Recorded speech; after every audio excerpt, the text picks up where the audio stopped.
दोस्तों आप सब देख रहे हैं BSN हिंदी। आप सबको बता दें कि हाल में ही खेसारी लाल यादव का एक फोटो सोशल मीडिया पर काफ़ी तेजी से वायरल हो रहा है।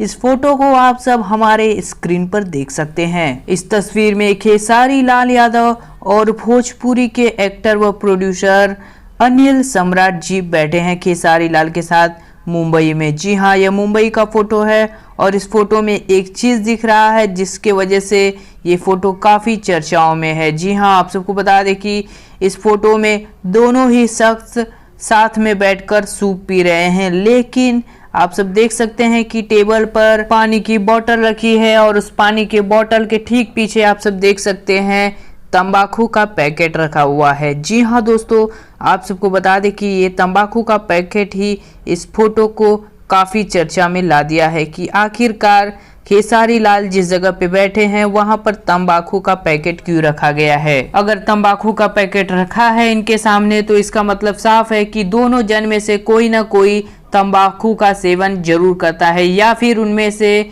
खेसारी लाल भी हो सकते हैं तंबाकू का सेवन करने वाले। आपको बता दें कि इससे पहले भी खेसारी लाल यादव के हाथ में कई बार रजनीगंधा या फिर तंबाकू देखा जा चुका है। तो दोस्तों इस खबर पर आप सब क्या कहना चाहेंगे हमारे कमेंट बॉक्स में जरूर बताइए, और जाते जाते चैनल को सब्सक्राइब कर ले और बगल वाली घंटी के निशान को दबा दे। मिलते हैं अगली वीडियो में कोई और नए खबर के साथ।